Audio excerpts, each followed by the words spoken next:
Достар, бүгін біз дәмлеме жасайын деп жатырмыз. Өзбекский тамақ. Соған осында ет керек болады. Осында помидор, пияз, укроп, картошка, капуста и морковь керек болады. Осында қазанымыз қыздырып алғаннан кейін азғантай май құямыз. Көп емес, кішкентай.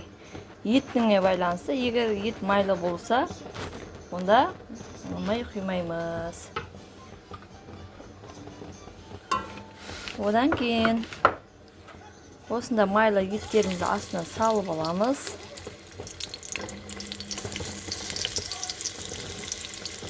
Негізінде құйрық май бар ғой, сондай салу керек. Еттерімізді астына тастап, астын жай отта қоямыз.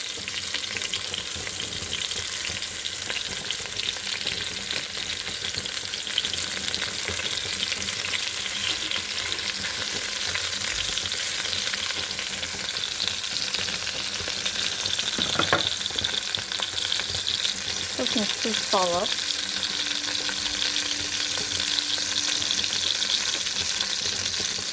осында помидор нелерімізді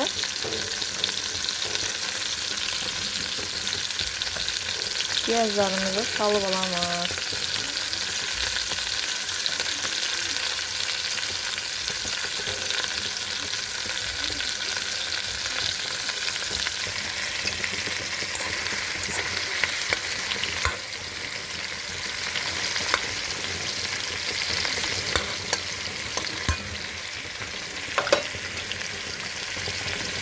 Сосын осында морковтарымызды саламыз.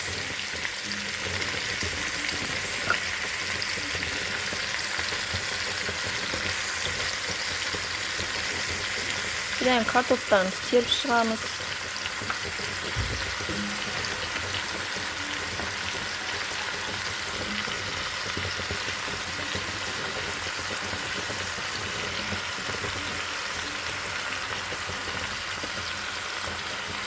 Бұл витаминге бай өте жақсы тамақ. Бұл өзбектердің тамақтары көбінше. Сосын помидорымызды саламыз.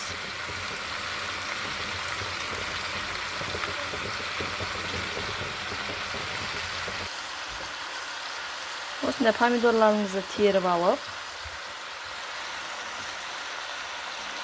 үстіне капустамызды саламыз.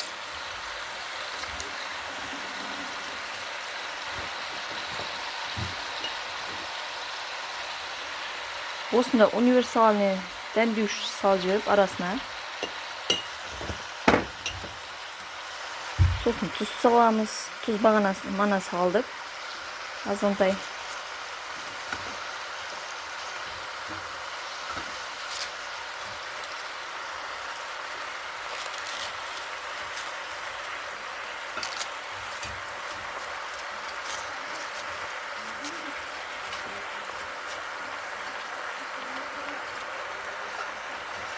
Ол витаминге өте бай.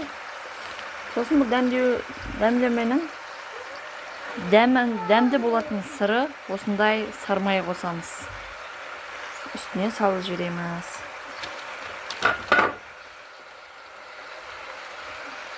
Майды қосып, крышкасын жауып тастаймыз. Астын жай қоямыз. Дәмлемеміз дайын болды. 2 сағат давамында пісті. Достар, дәмлемеміз дайын болды. Осында жұмсақ еттері өте дәмді тамақ. Бұл өзбекский дәмлеме деп айтылады.